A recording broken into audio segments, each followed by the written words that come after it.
Now, before this audience, I do not need to go into greater detail except to add this.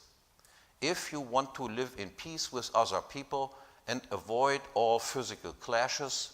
and if such clashes do occur, seek to resolve them peacefully, then you must be an anarchist or a proponent of a private law society, or more precisely, you must be a private property anarchist, an anarcho-capitalist, or, as I said, a proponent of a private law society. And by implication then, and again without much further ado, someone or anyone is not a libertarian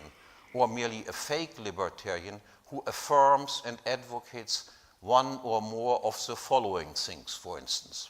the necessity of a state, any state, of public or state property, and of taxes in order to live in peace, or who affirms the existence and justifiability of any so-called human rights or civil rights other than private property rights, such as women rights, gay rights, minority rights, the right not to be discriminated against, the right to free and unrestricted immigration, which is the right to free trespassing, the right to a guaranteed minimum income or to free health care, or the right to be free of unpleasant speech and thought. The proponents of any of this may call themselves whatever they want, and as libertarians, we may well cooperate with them insofar as such cooperation offers the promise of bringing us closer to our ultimate goal, but they are not libertarians, or only fake libertarians. Now, equally important in the development of a libertarian strategy then is the immediately following next question: who are the victims? Now, the standard libertarian answer to this is the taxpayers as opposed to the tax consumers. Yet while this is essentially correct, it is at best only part of the answer. And libertarians could learn something in this respect from the alt-right. Apart from the narrowly economic aspect, there is also a wider cultural aspect that must be taken into account in identifying the victims. In order to expand and increase its power, the ruling elites have been conducting for many decades what Pat Buchanan has identified as a systematic culture war, aimed at the transvaluation of all values and the destruction of all natural, or if you will, organic social bonds and institutions such as families, communities, ethnic groups, and genealogically related nations, so as to create inherently an increasingly atomized populace whose only shared characteristic and unifying bond is its common existential dependency on the state. The first step in this direction, taken already more than half a century ago or even longer ago, was the introduction of public welfare and social security. Thereby, the underclass and the elderly were turned into state dependents, and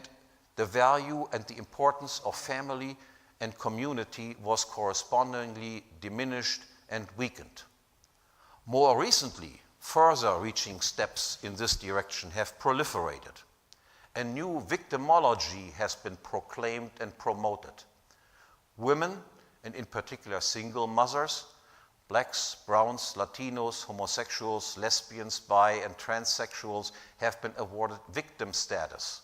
and accorded legal privileges through non-discrimination or affirmative action decrees. As well, most recently, such privileges have been expanded also to foreign national immigrants, whether legal or illegal, insofar as they fall into one of the just mentioned categories, or are members of non-Christian religions such as Islam, for instance. The result, not only has the earlier mentioned bad neighbor problem not been avoided or solved, but it has been systematically promoted and intensified instead.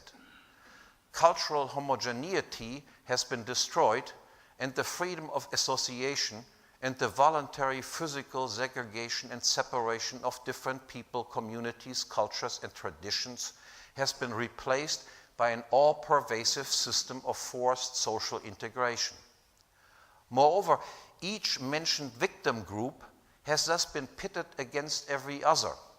and all of them have been pitted against white heterosexual Christian males, and in particular those married and with children, as the only remaining legally unprotected group of alleged victimizers. Hence, as a result of the transvaluation of all values promoted by the ruling elites, the world has been literally turned upside down. The institution of a family household with father, mother, and their children that has formed the basis of Western civilization as the freest, most industrious, ingenious, and all-around accomplished civilization known to mankind, that is the very institution and people that has done most good in human history, therefore done many bad things,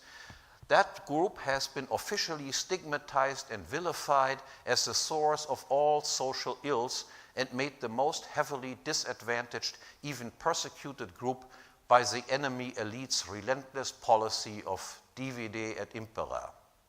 Now, accordingly, given the present constellation of affairs, then any promising libertarian strategy must, very much as the alt-right has recognized, first and foremost be tailored and addressed to this group of the most severely victimized people. White married Christian couples with children, in particular if they belong also to the class of taxpayers rather than tax consumers, and everyone most closely resembling or aspiring to this standard form of social order and organization can be realistically expected to be the most receptive audience for the libertarian message. Whereas the least support should be expected to come from the most highly protected groups, such as, for instance, single black Muslim mothers on welfare. Now, given this constellation of perpetrators or enemies versus victims in the contemporary West, then, I can now come to the final task of trying to outline a realistic libertarian strategy for social change. The specifics of which, I'll come to that in a second, should be prefaced by two general considerations. For one,